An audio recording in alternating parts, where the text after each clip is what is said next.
Excited to have my next guest on the program. It's the Skywalker, Lucas Brennan, who will look to keep his perfect record intact when he faces Dimitre Ivy next for PFL on April the 4th. Lucas, how are you? I'm doing great, man. I'm having a fantastic day. Nice to talk to you. Happy to have you on the show for the first time. And obviously, anyone that's watched you, they've seen what you've done for Bellator. Every single fight has been under the Bellator banner. How excited are you to make this debut for PFL? I'm excited. I think it'll be a fun new experience. I've had a whole my whole career has been with Bellator. Being a professional, and I hope I get to fight for them again. I do have a great relationship with them. But it'll be cool. It'll be a great new experience. I think getting to meet people at PFL and things like that. It'll be a new fight week thing for me. What were your initial thoughts when the whole PFL Bellator merger went down? Um, I'm still up in the air personally on how I feel about it all. I think there's pros and cons. I think at the time it sucked because they were pushing events and I was trying to get a fight. So they kept not announcing any events and they weren't telling anybody why, but everyone kind of knew what was going on. And I think it'll be great. I like personally that Bellator is still a existing company. I have a good relationship with them. I like fighting for them. So hope to get to see them again, but I don't know. I am still up in the air on how I feel about it. I've never interacted with PFL before. I've never fought for them. I don't really know much about their itinerary, how they run things. So I think this fight week will kind of put me where I need to be as far as how I feel on that. What is your current contractual status? I have a couple fights left on my contract, but just fighting. Apparently, since PFL and Bellator are the same, I can fight for either one. Mhm. So Does that make it more exciting too, knowing that there's so many more options for you in a deep weight class? there is that. It does expand the weight class, and I think only by so much. PFL alone, right, only has so many people per weight class, right? Was it somewhere between 8 and 10, something like that. But interesting faces. You don't really get to see. There's not a whole lot of overlap between people who had been in either one, right? So they're all new faces. I think it'd be cool. I think it's great. I think there's still Bellator guys I'd wanted to fight. Who I think putting the two companies together, some people got cut, some people scattered, some people stayed. So I think the landscape hasn't settled yet. I think Mhm. people are still figuring out what they're doing, where they're going, what weight classes they're changing, right? Because the tournament for sure changes. Fighting every 2 months, not everyone can make weight. So you've seen people change weight classes now. I think here in a little while things will simmer down, but I don't think they're done moving around quite yet. And clearly, you're 100% focused on your upcoming opponent, Dimitre Ivy. But when you look towards the future, just take like a title out of the equation, because obviously that would be what you want more than anything, to fight for a title, to win a belt. But is there a dream matchup for you? Someone that you just hope one day that you can share the cage with? Uh, Disappointing answer. Not particularly. I really try to focus as much as I can on the guy in front of me. There's a couple guys as far as competitors in Bellator that I would like to fight. That I had wanted to fight originally and was asking to fight, and then the events didn't happen, and then they announced the merger, whatever. But personally, no. Personally, I am just kind of sticking to what I got going on right now. Okay, fair enough. What do you walk around at? How heavy do you get if you're outside of camp? Not huge. Probably 70. But I still stay mildly healthy. I still work out every day. I don't like patty get, I'm not 200 pounds outside of camp, fat as fuck, I'm eating clean. I'm eating, I'm, mildly clean, mildly whatever I want for a little bit after the fight and then reel it back in. But, just a healthy size. Do you have a vice? Like, is there one food that you just can't look at when you're in camp? Oh man. Typically it's like pizza and ice cream. That's what I get after the fight. I have one of my buddies used to sponsor me when I was younger. He goes to every single fight and brings me a large pizza as I'm getting out of the cage every single time.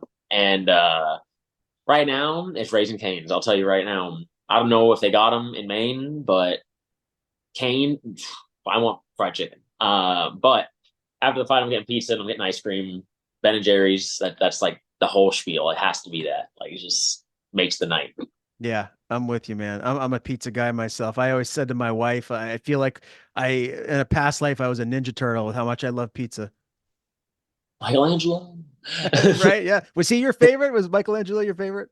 he's the best. Yeah, he is pretty He's the awesome. least like rage whatever guy. He just wants pizza. He is me. Yeah. He's like, Yes. So if the name wasn't Skywalker, it could be Michelangelo. yes, yes. The Okay. painter. Well, nobody knows. Nobody. It's whatever you want it to be. I love it. Well, this is my first time interviewing you, so I guess I don't know how the nickname came about. I love it. So can you please just kind of run me through how that nickname came to you? It was something when I was young. Most everybody that I'm cool with calls me Luke. I don't know. It just comes about right. It's just shorter. But as a kid, it eventually transfers over. Like you end up with some form of nickname, right? So like guys in the gym called me that, and then I didn't really think anything of it. My first amateur fight, I was 17. I go to the fight, and like, how do you want us to announce you? What's your first name, your last name, things like that. I'd never done it before, and they're like, what's your nickname? And I was like, shit, like I don't have anything. And all my buddies were with me, like, it's Skywalker, and I was like, ah, fuck it, like, let's do it.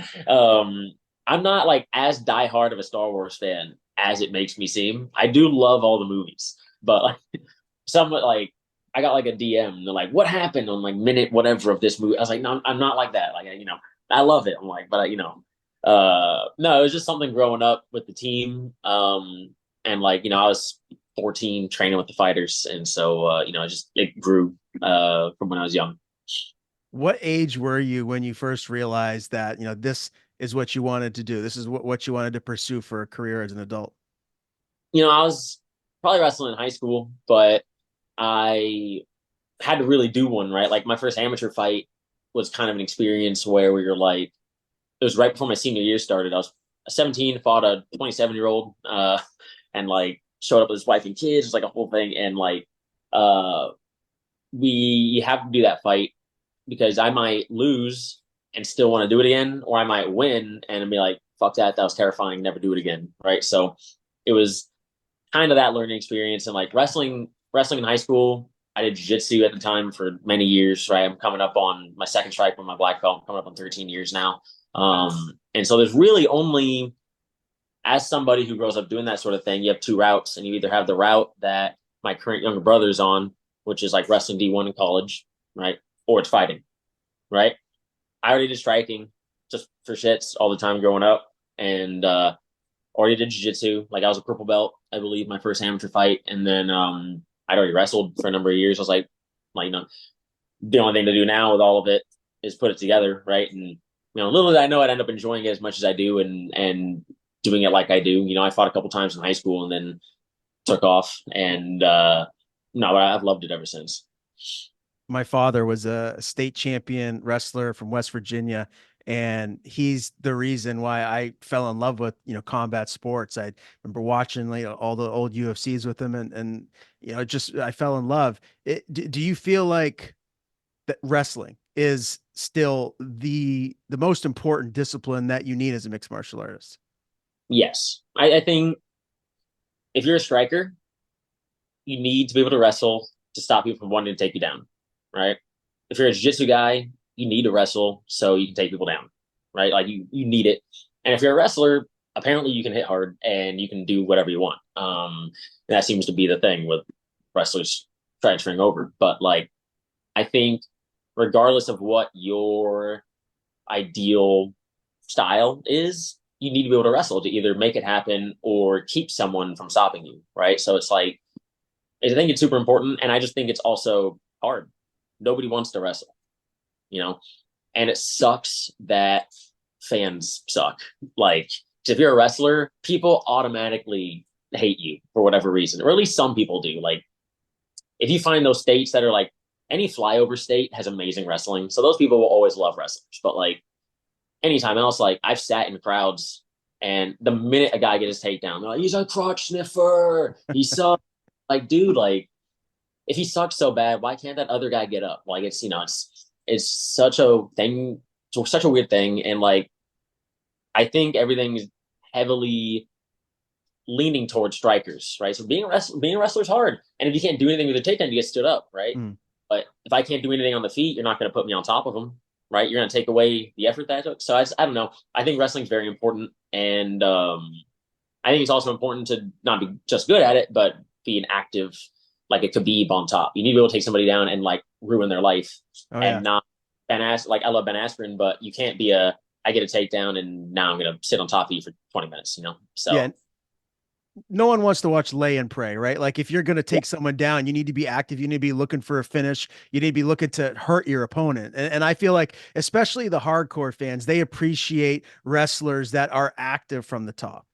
yes, yeah, I think people do appreciate people like that, and that's what I like. If you ever go back and watch like Pride fights, they loved jiu-jitsu guys. They love jiu-jitsu. They love wrestling because Japan also has great wrestling. At least for like the smaller guys in their women's Olympic team are like fantastic, high level. They all love wrestling and grappling. So like anytime someone got a takedown, the whole place was like going nuts. But then like you get like a UFC at like the Mexico City or whatever. As soon as they hit the ground, everyone's like, like just boos. Any UFC in the US, unless you're in a wrestling heavy place, which they're probably not, they're all, you automatically get people that don't like it. It's like, man, go watch Glory Kickboxing or something. Yeah. Like, go watch. If that's your thing, man, like you're watching the wrong sport. And if you haven't wrestled before, like if you haven't done it, you don't realize how difficult it is to actually take someone down that's an athlete that has good takedown defense. It's not an easy thing to do. It is very hard. It's very hard to take down somebody who's not even a great wrestler, like just somebody who's a good striker. It is mildly difficult. It's hard to get close to them. It's hard not to get hit, to take them down. Like it's a whole process. Now make that other person someone who's also skilled in wrestling. It is 100 times more difficult. And like I train every day with one of the guys on my card, but also I train with Tim Elliott a lot. Mm. Tim Elliott, high level D2 wrestler. He fights at 125 pounds, right? He's not a big guy in reality. He is incredibly difficult to take down for no reason. He has no stance. He stands totally upright. He's such a freak of nature. And for such a small guy, he's so hard to take down. We have an amateur who I grew up wrestling with in high school, state champ, high level, little dude, fights at 35, 25, 25, and incredibly difficult to take down. And it's like you have no idea how effective it is until you put it in such a small person, and they're still so hard to take down. Like it's just I don't know. I think wrestling is very important, and it's Yeah. just very overlooked because it's not easy to understand. I think striking is easy to understand. One, two, if you kicked them in the head, that's great. But like if I get on top, pass, I'm setting up a choke, whatever. Like the general person doesn't know what's happening. For You know? sure. No, I appreciate you diving into that. And I do want to talk a little bit about your camp here before we transition to this matchup with Dimitre Ivy. You mentioned Tim Elliott, which brings me to something I'm just curious about. And I don't want to spend too much time on this just because, I'm sure you don't want to talk about a whole lot of stuff that's really not like, you don't want to air any laundry or anything like that. I've interviewed Tim a few times in the past. Obviously, anyone that follows the sport knows the personal hell that kind of went through with his ex-wife now, and Kevin Kroom. How's he doing? Is he doing good? Like, is he kind of like back to his normal self? He's doing great. He's doing great. He is here every practice, here at the team. Often for quite a long time, he was staying here with us, and he was great to have. He was a great training partner. He's great in the room. He is enthusiastic. He's been active. He's been having a great couple of fights, and the guy he fought earlier last year, June 3rd last year, he fought Victor Altamirano, who I think got robbed the other day, but whatever. But Victor trained with us now. They train together. They're both fantastic. They're great to have around. And no, Tim, I think is doing fantastic. And great energy. Great dude. Good to hear, man. Happy to hear that. As far as training partners specific to get you ready for Ivy, you mentioned Kroom, Altamirano. Anyone? Excuse me, you mentioned not Kroom. You mentioned Tim Elliott, Altamirano. Anyone else specifically that you have to get you ready for Dimitri's style? My other teammate who is first fight on the card, Ty Johnson. He is fighting. He's got a tough fight. He's fighting Bryce Meredith. Mm. He is fantastic. I think he's overlooked quite a bit. We've had numerous large organizations tell him, "You need one more win, and we'll take you. You need one more win, and we'll take you." And that was 4 wins ago. He's on 7 right now. He just won the belt in Anthony Pettis' show. He won the belt in another show down in the Dominican Republic. Um, Tough dude, great high level black belt. And I'm excited to see him fight. It's going to be a good card, man. Really top to bottom. This event on April the 4th looks fantastic. It's in San Antonio, Texas. How close is that to where you train? I wish it was closer. It's about 5 hours. It's about a 5 hour drive. But it's the first time I fought in Texas since I was 17. Everything since then has been in Connecticut, which I hate that place, or California, South Dakota, like anywhere but here. And it's nice to be able to actually fight in the state this time. You don't like the Mohegan Sun? Man, I've gone on rants, man. I'm not. Mohegan Sun's nice. The building's nice. I think Connecticut, I don't think we need it. I think if they were to just move Mohegan Sun across any state border, we can keep that if we want to. It's just old people just like melting in seats. They can keep that. Everything else can go. We don't need it. It's not. Yeah, Yeah. I don't. I hear you. I've heard that a lot from I've interviewed a ton of Bellator fighters in the past, and not a lot of guys enjoy going there. It's easy for me because it's closer to where I live, so I can make the drive down and actually work the event. So I've done that a few times, but I get it. You want to fight close to home. You want to fight in a place that's easy to travel to. They did the bubble there for a while during COVID, so every event was there, and you were locked in the hotel room. You couldn't leave the hotel. You're getting tested like every day. It sucked. It's just not a fun time. No crowd, which I actually did like. But the rest of it just was not great. And then anytime you were outside, like I then realized that there was nothing to go out for anyways. It's like, Yeah. so Welcome to New England. So you like fighting with no crowd? That's something that you like? the no crowd was kind of nice. I'm not gonna lie. Like I enjoyed some of the other cards that were packed. Like I fought in Phoenix at the Footprint Center. I think this was January or February, like 2 years ago. But I fought Ryan Bader and what's his name? Benson Henderson were on the card, both from there. So place was, I think it's 20,000, was sold out. It was sweet. It was cool. Mohegan Sun empty. It's kind of weird, but it's kind of Hmm. nice. Like there's 20 people in there max. You got 10 dudes working computers, a camera guy, and then the cornerman. Like that's kind of all you got. And so you can hear the commentating the entire time. I can hear every word they're saying. You can hear my corner, his corner, every footstep you can hear. Everything's perfect. I like it. I'm also just not a big people person. Like it's great. I like signing things. I like saying hi to everybody after the fight. It's awesome.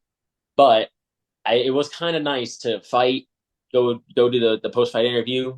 You get your check, and you're just free. You just Yeah. leave. There's no there. There's there's a kid who now does sort of this podcast, does like fighter interviews and stuff. Dylan Napoleon, and he used to go with his family and sit outside the arena and just sit in the casino and wait for the fighters to come out, and he would just like have them sign stuff.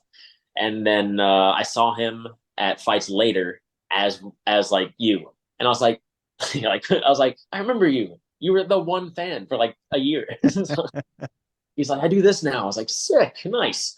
But no, it was kind of nice. I kind of enjoyed it. I'm not gonna lie.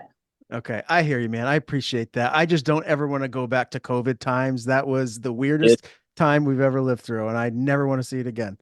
I was not a fan of everything else that came with it. Yeah.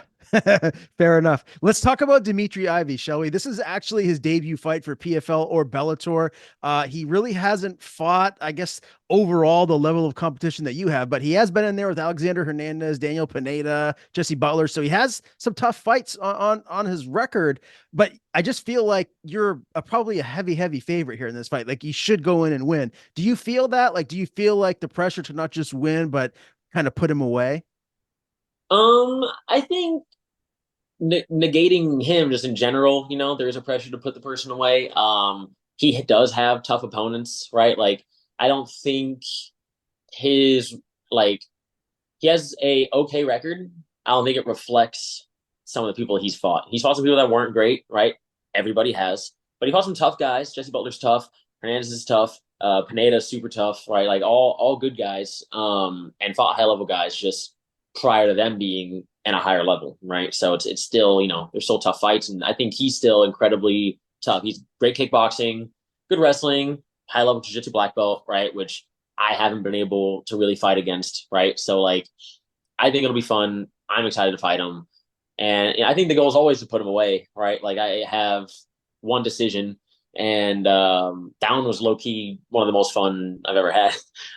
Just dragging it out 15 minutes, just having a blast, right? Like I think it'd be cool, but the goal is for him, for me not to see, Stu in the second round. So He does have 7 submission victories, but you've got quite a few on the ground as well. So I can't imagine that you're going to be too timid to go to the ground if that's where the fight ends up. But I feel like that may be based on, his record and his wins, maybe where he is most dangerous. Do you agree? Like, do you want to test the waters there, or are you just feeling like it might be safer to stand? no, 100%. I'm down to go to the ground. Like he, has wins all over the place. I think he's tough on the feet. I think he's very tough on the ground, but I think I'm personally better on the ground, and I would enjoy like a grapple fest with him, right? Like most everybody I fought other brown belts, purple belts, things like that, and typically they've all just tried their absolute hardest to get back to the feet. And no, I think it'll be interesting to get on top of someone and have him attack me back. I just think that'll be a cool experience. I get it in the gym. A handful, like I have a handful of black belts that I train with who, I think are light years ahead. So, I think it'll be interesting.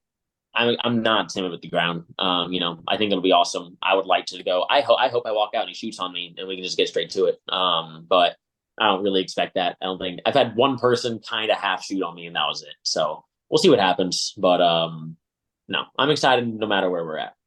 Do you have an official prediction for the fight? Uh, Sub. I'm not gonna say around. But I'll go with sub. If you do get this win, Lucas, you'll move to 10-0. That's one heck of a record to start your pro career. When you look at the remainder of 2024 and so on, like once you fulfill this contract, do you envision maybe going to the UFC? Is that something that you're thinking about? What are your goals for the future? For right now, I would like to, continue my career with the company. I don't know what the future is as far as Bellator goes. I've had a great career with them. I like working with them. And to be honest, I didn't have any intention of doing anything different, right? They kind of, they made that whole decision and now both companies are together. But for the moment, I'm happy with what I have here. I like how they've treated me always, and I don't really have any intention of going anywhere. But we will see how the year plays out. I got more fights in my contract that I would like to fulfill, and I'll manage that when I get there. Okay. Well, excited to watch you again compete back in action April the 4th. Lucas Brennan meets Dimitre Ivy. Fantastic interviewing you here for the first time, my man. Before we do sign off, I want to give you the floor. If there's anything you want to plug, any sponsors, anyone you want to thank, the floor is yours. I just want to thank my team. Next generation here in Frisco, man. We've built an incredible team right now. We got some great pros, Amis, everybody, great coaches. Chris Brennan's great, Austin Ford's great. Chris Brennan's great by default, right? But like the coaches are fantastic, the teammates are fantastic. And next gen worldwide is doing great. Like next generation Liverpool, right? We got Patty and Meatball Molly in the UFC right now. Like Jim's doing fantastic, and I'm just excited for the fight.